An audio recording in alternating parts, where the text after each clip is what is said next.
নমস্কার দর্শক বন্ধুরা, ভিএসকে দক্ষিণবঙ্গ চ্যানেলে আপনাদেরকে আবার স্বাগত জানাই। এটা বিধিবদ্ধ, ম্যান্ডেটারি, অ্যাডমিনিস্ট্রেশনকে এটা ফলো করতেই হবে। ফলো না করলে তারা সেই তার দায়বদ্ধতার জায়গায় তারা পড়বে। তার উচ্চতর আধিকারিকের কাছে তাকে কৈফিয়ত দিতে হবে, কোর্টের কাছে তাকে কৈফিয়ত দিতে হবে, কারণ এটা আইনে বলে দেওয়া আছে। আচ্ছা, তুমি বাধ্য এটা করতে, এটা কোনো দয়া করার ব্যাপার নয় যে তুমি এটা একদম কম্পালসারি, ম্যান্ডেট। আইনের কথায় দুটো কথা আছে, মে আর স্যাল। মে হচ্ছে আপনার ইচ্ছে, স্যাল হচ্ছে আপনি বাধ্য। এখানে স্যাল বলা, এখানে স্যাল ম্যান্ডেটারি। আচ্ছা, আর কি কি পরিবর্তন এসছে? আপনি বলছেন ডিজিটাল, এটা একটা ডিজিটাল ইন্ডিয়ার প্রতি একটা অগ্রসর হওয়া গেল। তো আমরা কি আশা করতে পারি আরো আধুনিক সিস্টেম কিছু ইন্ট্রোডিউস করা হয়েছে?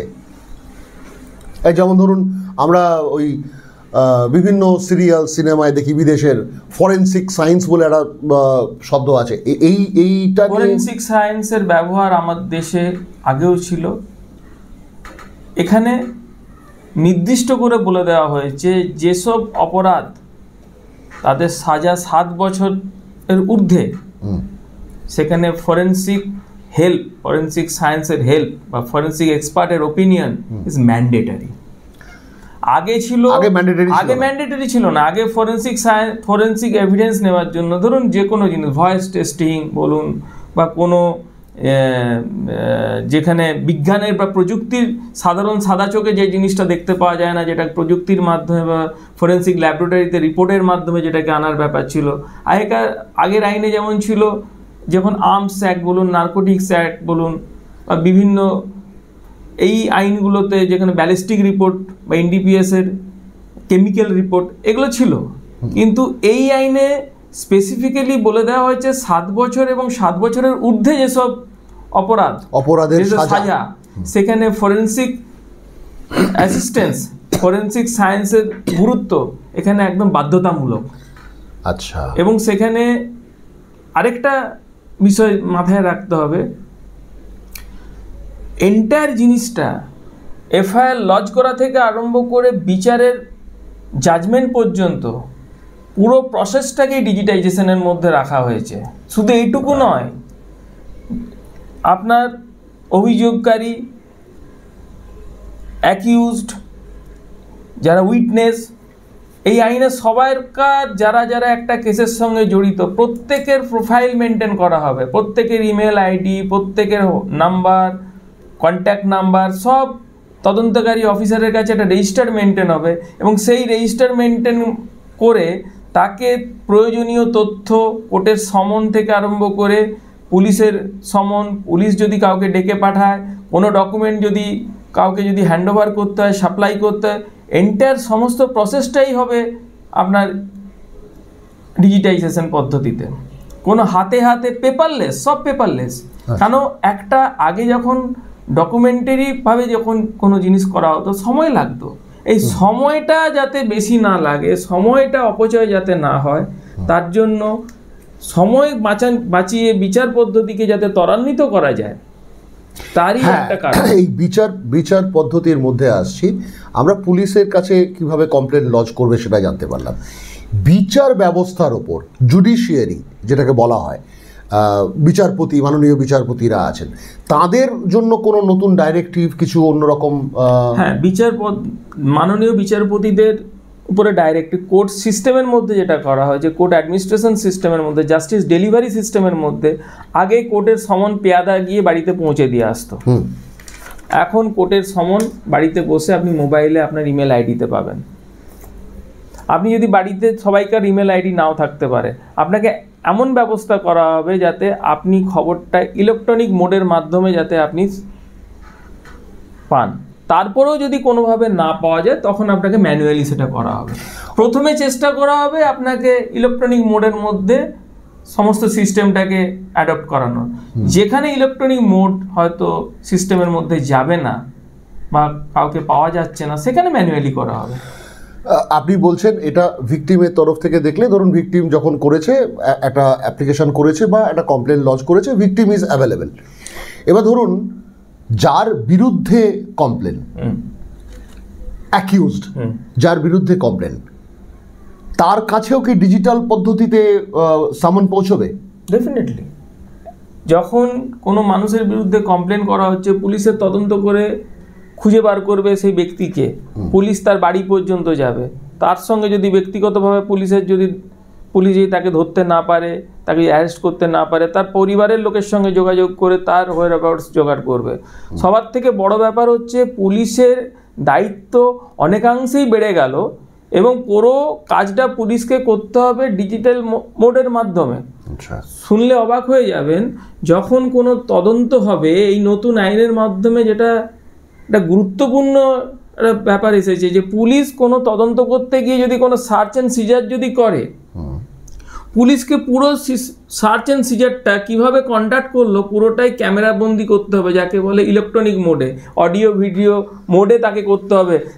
তাকে দেখাতে হবে যে আমি যখন সার্চ করতে গেছিলাম ঢোকা থেকে বেরোনো পর্যন্ত সার্চ পুরো সিস্টেমটাকে তাকে ভিডিওগ্রাফি মধ্যে রাখতে হবে।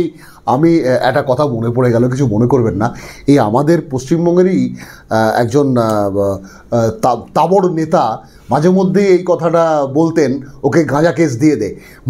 মানে কোনো একজন ভিকটিমকে বা কোনো একজনকে অ্যাকিউজ করতে গেলে এই যে গাঁজা কেস দেওয়ার যে ব্যাপারটা, এটা এনডিপিএসের আন্ডারে পড়ে, যদিও আমি জানি।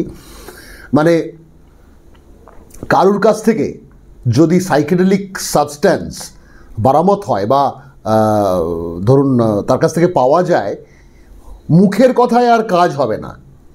এই গোটা ব্যাপারটাই ক্যামেরার মধ্যে ধরতে হবে। আমি ঠিক বলছি? আচ্ছা, এটা তো গেল গিয়ে এক। অনেক সময় অ্যাকিউজড চেষ্টা করা সত্ত্বেও খুঁজে পাওয়া যায় না। পুলিশ হামেশাই বলে ফেরার, আসামিকে খুঁজে পাওয়া যাচ্ছে না। চোখের সামনে আছে, এই আপনারা জানেন, বিভিন্ন খবরে আমরা দেখতে পাই আসামি অমুক জায়গায় প্রস্তুত, তার একটা ভিডিও পাওয়া যাচ্ছে, কিন্তু পুলিশের চোখে ধরা পড়ে না। সেক্ষেত্রে বিচার ব্যবস্থার উপর কি রকমের? নতুন আইনে খুব কড়া নিয়ম করা হয়েছে, একটু আর পালিয়ে গিয়ে আপনি রেহাই পাবেন না। আগে ছিল কি, অ্যাকিউজড অ্যাবসকন করে গেল, কোর্টে মামলা চলছে, কোর্টে যে অ্যাকিউজড বা অপরাধী সে কোর্টকে অ্যাভয়েড করছে, কোর্ট প্রসিডিংসে সে পার্টিসিপেট করছে না, সে কোর্টকে কোঅপারেট করছে না, ইনভেস্টিগেশন তো কোঅপারেট করছেই না, কারণ এখন টাইম ফ্রেমিং হয়ে গেছে। কেস রেজিস্টার্ড হওয়ার পরের থেকে কেস আর দাঁড়িয়ে থাকবে না, কে এলো কে গেল, কেস কিন্তু টাইম ফ্রেমের মধ্যে দিয়ে এগিয়ে যাবে। পুলিশকে বলে দেওয়া হয়েছে নির্দিষ্ট এই সময়ের মধ্যে তোমাকে চার্জশিট দিতে হবে, চার্জশিট জমা পড়ার পরে কোর্টকে বলে দেওয়া হয়েছে এই সময়ের মধ্যে তোমাকে চার্জ ফ্রেম করতে হবে, চার্জ ফ্রেমের মধ্যেও বলে দেওয়া হয়েছে এই সাক্ষী শুরু করতে হবে, তারপরে বলে দিয়েছে এই সময়ের মধ্যে তোমাকে জাজমেন্ট দিতে হবে। ইভেন কোর্টের বিচারককেও পর্যন্ত সময় বেঁধে দেওয়া হয়েছে যে তার সমস্ত বিচার পদ্ধতির শেষে জাজমেন্ট দেওয়ার জন্য তাকে 45 দিন সময় ধার্য করা হয়েছে, যে বিচার শেষ হওয়ার 45 দিনের মধ্যে তোমাকে তোমার জাজমেন্ট দিতে হবে। আচ্ছা, এই যে ফেলে রাখার আর জায়গা নেই। এই পদ্ধতির মধ্যে, এই গতিশীল পদ্ধতির মধ্যে যদি কোনো আসামি বা কোনো অ্যাকিউজড মনে করে যে আমি পালিয়ে গিয়ে হয়তো খুঁজে পাবে না কোর্ট, আমি এবারে অ্যাবসকন থেকে তাকে প্রোক্লেমড অফেন্ডারের ঘোষণা করা হবে। প্রোক্লেমড অফেন্ডার একটা কনসেপ্ট যেটা আগেও ছিল, সেটা বিশেষ ক্ষেত্রে প্রোক্লেম অফেন্ডার হিসাবে ঘোষণা করা হতো। কিন্তু এখন প্রোক্লেম অফেন্ডার হিসাবে ঘোষণা করা হচ্ছে যেসব অপরাধীরা যারা 7 বছরের ঊর্ধ্বে কোনো অপরাধের সঙ্গে, 7 বছরের বেশি যেখানে সাজার বিধান আছে সেই রকম অপরাধের সঙ্গে সে অপরাধী, কিন্তু বিচার ব্যবস্থাকে বুড়ো আঙুল দেখিয়ে ঘুরে বেড়াচ্ছে, সেখানে প্রোক্লেম অফেন্ডার এই ধরনের অপরাধীর থেকে আরম্ভ করে একদম সর্বোচ্চ সাজা ফাঁসি পর্যন্ত যারা আছে সবাইকে প্রোক্লেম অফেন্ডার হিসেবে ঘোষণা করা হবে। কি প্রোক্লেম অফেন্ডার? প্রোক্লেম অফেন্ডার হচ্ছে প্রথমে অ্যাবসকন্ড, কোর্ট একটা সময় পর্যন্ত দেখলো যে এই অপরাধী কোর্টে বিচার ব্যবস্থার সঙ্গে সে তাকে খুঁজে পাওয়া যাচ্ছে না, বিচার ব্যবস্থার সঙ্গে সে কোনো রকমভাবে যুক্ত হচ্ছে না। যদি অপরাধী না আসে তাহলে সাজাটা কাকে শোনাবে কোর্ট? একদম প্রশ্ন আমারও তো এই প্রশ্ন আমার ছিল। দেশের আইন তো অপরাধীর সামনে দাঁড়িয়ে তাকে তো তার সাজা ঘোষণা করতে হবে। খুব ভালো কথা, তিনি তার ক্ষমতা বলে কোর্টকে বুড়ো আঙুল দেখাচ্ছেন। কোর্ট 30 দিনের ইন্টারভেলে দুবার তাকে ওয়ারেন্ট অফ অ্যারেস্ট তার এগেনস্টে ইস্যু করবে। আচ্ছা, থানাকে বলবে এর এগেনস্টে ওয়ারেন্ট ইস্যু করা হলো, তুমি অ্যারেস্ট করে নিয়ে এসো। পুলিশকে বলবে, পুলিশ এসে রিপোর্ট দিয়ে বললো যে পরপর দুবার ওয়ারেন্ট অ্যারেস্ট নিয়ে আমরা ঘুরে বেরিয়েছি কিন্তু ওনাকে পাওয়া যায়নি, খুঁজে পাওয়া যায়নি। কোর্ট তখন সেটাকে daily news paper, national wide হোক স্টেট ওয়াইড হোক, যেগুলো daily news paper widely circulated, সেখানে 2টো মিনিমাম ডেলি নিউজ পেপারে এই ব্যাপারটা ছাপানো হবে কোর্টের অর্ডারে। আচ্ছা, যে এই ব্যক্তিকে কোর্টে আদালতে প্রয়োজন, তার বিচারে সে একজন আসামি এই কেসের, কিন্তু সে কোর্টের নির্দেশ অবমাননা করছে, চোখে ধুলো দিয়ে তাকে তার এগেনস্টে পরপর দুবার ওয়ারেন্ট ইস্যু করা হয়েছিল, তা সত্ত্বেও তাকে প্রশাসন তাকে খুঁজে পাচ্ছে না। এটার পরে কোর্ট জানানোর পরে কোর্ট নোটিফিকেশন করে দেবে যে বিচার শুরু হয়ে গেল। আচ্ছা, ইন দ্য মিন টাইম পুলিশের এবং কোর্টের অগাধ ক্ষমতা রয়ে গেল তার প্রপার্টি ক্রোপ করার। ভদ্রলোক ঘুরে বেড়াচ্ছেন, তার ছেলে মেয়েকে জিজ্ঞাসা করা হচ্ছে, তারা কেউ উত্তর দিতে পারছে না, কিন্তু সে তার কিছু সম্পত্তি, জমি জায়গা, ব্যাংক অ্যাকাউন্ট যাই থাক, কোর্ট বিশেষ ক্ষমতা বলে সেখানে পুলিশকে অর্ডার দেবে তার এন্টায়ার প্রপার্টি যা আছে সিজ করে নেওয়ার, ক্রোপ করে নেওয়ার। সে যদি না আসে তার প্রপার্টি তাকে, এর পরেও যদি সে না আসে, যে তার সমস্ত সম্পত্তি ক্রোপ করে নেওয়া হলো, বাজেয়াপ্ত করে নেওয়া হলো, তারপরেও যদি সে সাহসের সঙ্গে না আসে, কোর্টকে ক্ষমতা দেওয়া হয়ে গেছে যে কোর্ট এই প্রসেসগুলোকে এক্সস্ট করে পর কোর্ট তার এগেনস্টে বিচারে যা পাওয়া যাবে ফাইন্ডিংস অনুযায়ী তার এগেনস্টে জাজমেন্ট দেবে। মানে পালিয়ে গিয়ে কোনো লাভ নেই, পালিয়ে গিয়ে কোনো লাভ নেই। যেন তেন প্রকারেণ যদি অপরাধী হও, তা অপরাধী হলে চোখে ধুলো দিয়ে পালিয়ে গেলেও কোনো লাভ নেই। কোর্ট বিচার করবে, অপরাধীর অনুপস্থিতিতে বিচার করবে এবং সাজাও শোনাবে।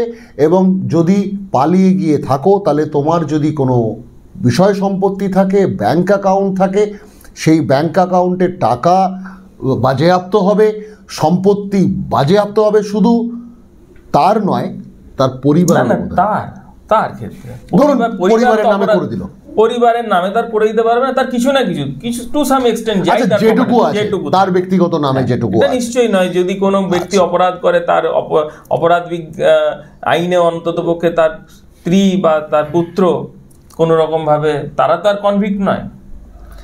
আরেকটা জিনিস আপনাকে খেয়াল রাখতে হবে যে বিচার ব্যবস্থার প্রতি মানুষের আস্থাটা কিন্তু মনে হয় আগামী দিনে বাড়বে। হ্যাঁ, এরকম জায়গাটা তৈরি হচ্ছিল যে কোর্টের প্রতি মানুষের বিশ্বাস চলে যাচ্ছিল, বিচার ব্যবস্থার প্রতি বিশ্বাস চলে যাচ্ছিল, যে এত হাজার হাজার কেস, লাখ লাখ কেস পড়ে রয়েছে তার প্রসিডিউরাল ল্যাচেসের জন্য। কোথাও সমন ইস্যু হয়নি, কোথাও আসামিকে খুঁজে পাওয়া যাচ্ছে না, কোথাও ডকুমেন্টের কোনো প্রবলেম হয়েছে, কোনো এক জায়গায় কোনো উইটনেসকে পাওয়া যাচ্ছে না। সব থেকে বড় কথা হচ্ছে যে উইটনেসকেও পর্যন্ত মেল করে জানানো হবে যে তুমি কোর্টে এই দিনের মধ্যে এসো, তোমার সাক্ষী আছে। বিশেষ ক্ষেত্রে আপনি দেখবেন যেসব ক্ষেত্রে সরকারি কর্মচারীরা সাক্ষী হিসাবে থাকেন, যেমন কোনো পুলিশ অফিসার কোনো জায়গায় হয়তো তদন্ত শুরু করেছিলেন, বিচার যখন শুরু হয়েছে তখন দেখা যাচ্ছে তিনি ট্রান্সফার হয়ে এমন দূরে চলে গেছেন তার পক্ষে কোর্টে আসা সম্ভব হচ্ছে না। তাকে যখন কোর্ট থেকে সমন করা হচ্ছে তিনি আসতে পারছেন না, তিনি না আসার জন্য বিচার পদ্ধতি এগোতে পারছে না। আমার এর মাঝখানে একটা প্রশ্ন ছিল, এই আসামিদের নিয়ে একটা মাঝখানে একটা ছোট্ট প্রশ্ন ছিল। সেটা হচ্ছে মানবাধিকার কর্মী বলে এক ধরনের কর্মী হন। এই মানবাধিকার কর্মীদের আমরা এর আগে দেখেছি বড় বড় অপরাধী হয়তো কোনো নেতা বা পয়সাওয়ালা কেউ কিছুদিন আগেও কিছুদিন আগেও এরকম একটা ব্যাপার দেখেছি, কোনো একজন ডন বেতাজ বাদশাহ পুলিশ ধরতে এসছেন, তো পুলিশ পেছনে আছে, তিনি সামনে এরকম গটগট করে হেঁটে যাচ্ছেন, এরকম এরকম আঙুল দেখাতে দেখাতে, বুঝতে পারছেন বোধহয় কার কথা বলছি, দর্শক বন্ধু আপনারা বুঝতে পারছেন কার কথা বলছি। তো এইরকম অপরাধীদের ক্ষেত্রে কি করা হবে? দেখুন, আমি তার পাস্ট হিস্ট্রি তো জানি না, তার অ্যান্টিসিডেন্টও জানি না, অ্যান্টিসিডেন্ট তিনি আরও কোনো কেসে অভিযুক্ত আছেন কি না। আপনি মানবাধিকার কর্মীদের সঙ্গে যে ব্যাপারটা বললেন, কি কারণে বললেন, মানে কি, মানে আসামিদের আসামির মতো ট্রিট করা হবে না আসামিদের আসুন বসুন চা খান ভাবে ট্রিট করা হবে? এটাই অভিযুক্ত মানে সে কিন্তু কনভিক্ট নয়, এটা আপনাকে মাথায় রাখতে হবে। একটা মানুষের বিচার হচ্ছে, এটাও কিন্তু ভাবার বিষয়। মানে আমি কি বলছি, হাত কড়া পরানো যাবে না, হাত কড়ার ব্যাপারে আপনাকে যদি বলতে হয়, হাত কড়া পরানো, কোমরে দড়ি পরানো, এগুলো কিন্তু আমার দেশের আইনে আগে ছিল, কিন্তু পরবর্তীকালে এগুলোকে আমাদের অ্যামেন্ড করা হয়েছিল, যেখানে বলা হয়েছিল যে কোনো অপরাধীকে যখন কোর্টে নিয়ে যাওয়া হবে বা পাবলিক প্লেসের মধ্যে যখন নিয়ে যাওয়া হবে, তাকে যেন কোনো রকমভাবে হাত কড়া বা কোমরের দড়ি দিয়ে নিয়ে যাওয়া হয়, কারণ একটা মানুষকে নিয়ে যাওয়া হচ্ছে, তার সঙ্গে যেন পশুর মতো আচরণ যাতে না করা হয়। তা এই আইনে এই হ্যান্ডকাফ, ইউজ অফ হ্যান্ডকাফ, হাত কড়ার একটা এখানে ইন্ট্রোডাকশন হয়েছে। আচ্ছা, সেটা সব ক্ষেত্রে কিন্তু নয়। আচ্ছা, সব অপরাধীর ক্ষেত্রে কিন্তু এই বিধানটা নয়। কাদের ক্ষেত্রে এই বিধানটা হচ্ছে না, যারা হিনিয়াস ক্রাইমের সঙ্গে যুক্ত এবং রিপিট করছেন, আগেও এই ক্রাইম আগে করেছেন। হ্যাঁ, এই হিনাস ক্রাইম এইটা একটু যদি না, আগে ওটা পরে আসছি, তার আগে আপনাকে জানতে হবে একটা অপরাধী যে গর্হিত অপরাধ আগেও করেছে, সেখান থেকে আবার সে সম অপরাধ সে করেছে, তার মধ্যে সে ভয় ডর নেই, রিপিটেডলি করছে একই ধরনের গর্হিত অপরাধ, এবং যেসব আসামি রেকর্ডে বলছে তারা চেষ্টা করেছিল পুলিশ কাস্টডি বা জেল কাস্টডি থেকে পালিয়ে যেতে, পুলিশের ভ্যান থেকে পালিয়ে যাওয়া, জেল ভেঙে পালিয়ে যাওয়া, পুলিশ কাস্টডি থেকে তাদেরকে লোক ছাড়িয়ে নিয়ে বা তার লোকজন নিয়ে চলে যাওয়া বা পালিয়ে যাওয়া, এইরকম রেকর্ড যাদের প্রোফাইলে থাকবে এবং রিপিটেড হিনিয়াস ক্রাইম যারা করছে, যেসব অফেন্ডার, তাদের কিন্তু হ্যান্ডকাফের বিধান হয়েছে। এই পর্বে আজকের মতো এই অবধি, আবার দেখা হবে আগামী পর্বে। ধন্যবাদ দিবাকর বাবু, নমস্কার। নমস্কার।